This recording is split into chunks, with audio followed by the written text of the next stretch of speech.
What's up, everyone? Kyle here. Welcome to today's edition of Our Travel Tips. In this episode, I'm going to talk about solo travel. Now, solo travel is something that I do a lot. I've traveled a lot of the US on my own, and I've traveled internationally on my own as well. Now, solo travel can have a few pros and cons to it, and I got a few notes here. So this is in my book. I'll talk about some of the pros and cons here as well. But some of the things that I find to be pros of solo travel are that it can be a deeper, more immersive experience. When you're on your own, it's easier to potentially meet locals, easier to get around. You're able to do everything that you specifically want to do, and you can pack in more sites, attractions, etc., whatever it is that you want to do when you're traveling on your own, and then you can travel the way that you want to. Now, some of the cons to solo travel is that it can be more expensive. It can be a bit nerve-wracking from time to time. It can maybe, you might stand out a little bit more potentially. You always have to lug your own stuff around, which sometimes can be annoying, and can potentially be harder to communicate or meet people as well. So there's a flip side there. And then it can get maybe really lonely, maybe really depressing potentially. And you also don't necessarily have someone to reflect on the trip with. So let's talk about tips for how to combat these cons and make sure that solo travel is a really positive and enjoyable experience. So for me, it can be more expensive. The first one there, yes, it is more expensive to travel on your own because you can't split costs with people. So a hotel is a good example. If a hotel is $100 a night and you're traveling by yourself, well, you got to pay $100 a night. Versus if you're traveling with someone else, maybe you can split it, and now it's $50 each. So a way to get around that is find somewhere cheaper to stay. Things like hostels are great places for people that are traveling by themselves. So I highly recommend checking out, alternative options to an expensive hotel if you're traveling on your own. In my solo travels around the world, I have stayed in numerous hostels, and it has worked really well. It's also helped me meet other people, meet other travelers, which is actually a ton of fun. I was just in Panama not too long ago on my own, and I stayed in a hostel that was actually really nice. It was in a perfect spot in the city. All the sites that I wanted to see were right nearby that I could just walk to, and I just had a bed in this, I think it was 12-person dorm room essentially. And I met some people from France. I met some other people from the US. I think there was a person from Belgium there as well. And so I met a lot of people there, and the hostel only cost me $15 a night. Whereas if I would have stayed at a hotel, probably would have been about 100, 150 for a room by myself. So that can kind of kill two birds with one stone, is staying in something like a hostel. You meet a lot of people, you make connections, and it's a lot cheaper. So there's a tip for you. It can be a bit nerve-wracking from time to time. Yes, it can be. It can be kind of weird, going to a restaurant on your own or just being in a spot by yourself.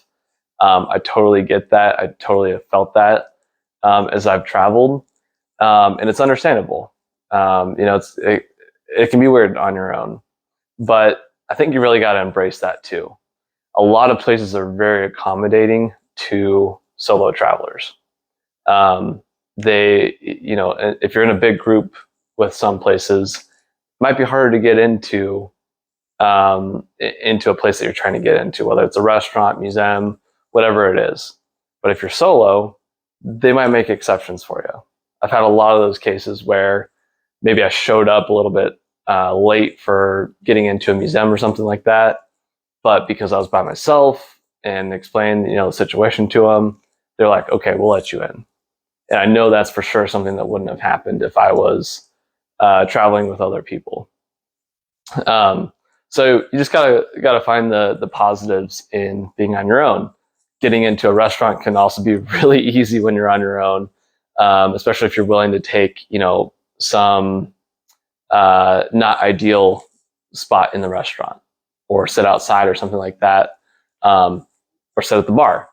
I know a lot of times restaurants are really packed, but there's a seat at the bar.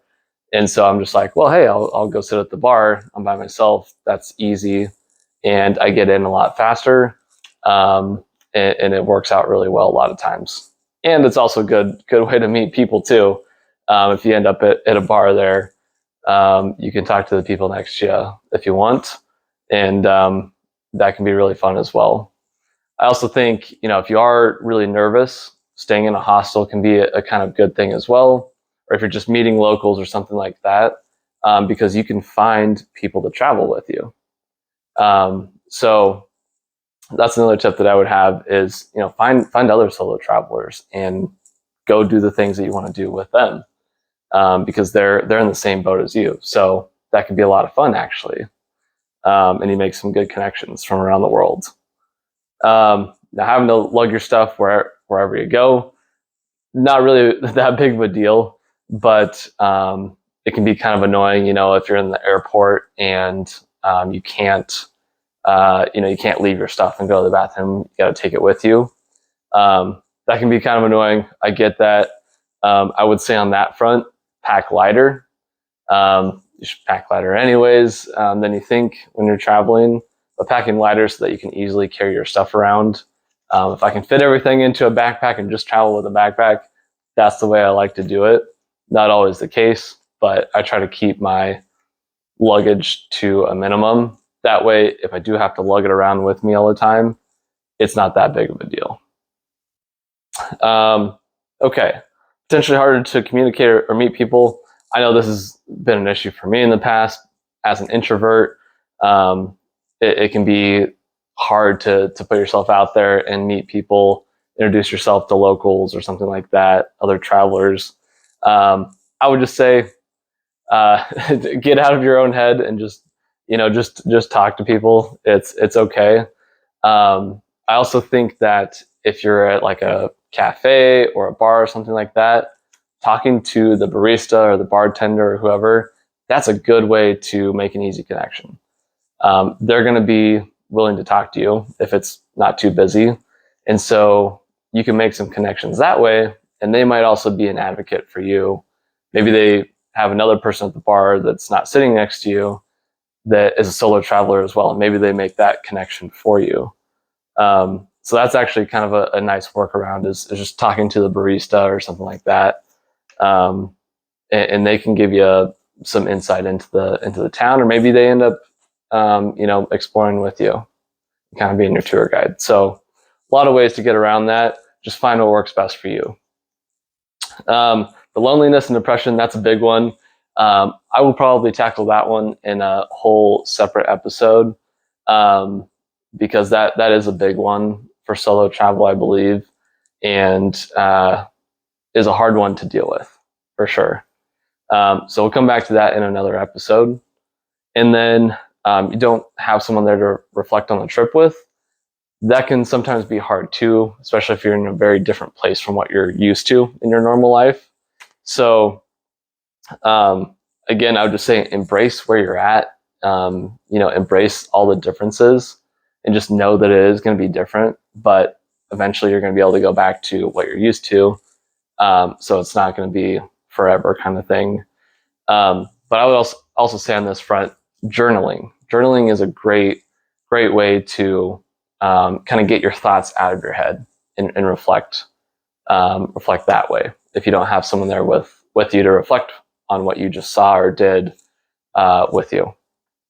I like to journal. I like to kind of do like my own personal video diary kind of thing, to just kind of reflect on my travels for that day, what it was like, and just kind of get that out of my head so I can process it and then move on to the next day and enjoy that day. So those are some quick tips there. Hopefully you guys enjoyed. Let me know, what other tips you might have when it comes to solo travel. There's so much more that I could talk about with solo travel, but those are just a few quick tips there. Make sure to go watch the other videos that I have, and make sure you go subscribe. I really appreciate all the support, and I appreciate your time, and I look forward to seeing y'all somewhere around the world soon.